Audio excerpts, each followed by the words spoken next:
Hello friends, கரப்பாம்பூச்சி அழிக்க சிம்பிளான ஒரு டிப்ஸ் பார்க்கலாமா?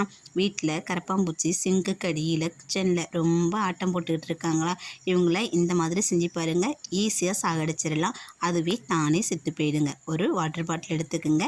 பிளாஸ்டிக் பாட்டிலாக இருந்தாலும் சரி, நீங்கள் சீசா பாட்டில் எடுத்துக்கிட்டாலும் சரிங்க, எடுத்துக்கோங்க.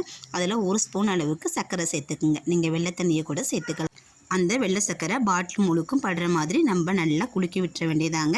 குலுக்கி விட்டுட்டு இது கூட வாசனை உள்ள எண்ணெய், தேங்காய் எண்ணெய், நல்லெண்ணெய், இது ரெண்டில் ஏதாச்சும் ஒன்று சேர்த்துக்குங்க. இன்றைக்கி நான் தேங்காய் எண்ணெய் தாங்க சேர்த்துக்க போகிறேன். தேங்காய் எண்ணெய் சேர்த்து விட்டுட்டு ஃபுல்லுமே அதே மாதிரி திருப்பி 4 பக்கமும் படுற மாதிரி செஞ்சுட்டு அதுக்குள்ளேயும் கொஞ்சம் தேங்காய் எண்ணெயை ஊற்றி விட்டுட்டு சிங்குக்கு அடியில், கிச்சனுக்கு பக்கத்தில், கபோர்டில், புக் அடுக்கி வச்சுருக்க இடத்துலலாம் இந்த பாட்டில் வச்சு விட்டுருங்க. இதோட வாடைக்கு கரப்பாம்பூச்சி எங்கே இருந்தாலும் தேடி வருவாங்க. அது உள்ளே போவாங்க, ஆனால் வெளியில் கண்டிப்பாக வரமாட்டாங்க. உள்ளே போய் அந்த சுகர் தண்ணியை நல்லா சாப்பிட்டுட்டு அந்த எண்ணெயிலேயே முங்கி அங்கேயே டான்ஸ் ஆடிட்டு இருப்பாங்க. கண்டிப்பாக வெளியில் வரமாட்டாங்க. இந்த டிப்பை ஃபாலோ பண்ணி பாருங்கள். உங்களுக்கு கிச்சனும் சுத்தமாக இருக்கும், சிங்கும் சுத்தமாக இருக்கும். கரப்பாம்பூச்சி தொல்லை வீட்டில் இல்லாமல் இருக்குங்க. வீடியோ பிடிச்சா லைக் பண்ணுங்கள், சப்ஸ்கிரைப் பண்ணி சப்போர்ட் பண்ணுங்கள். நன்றி.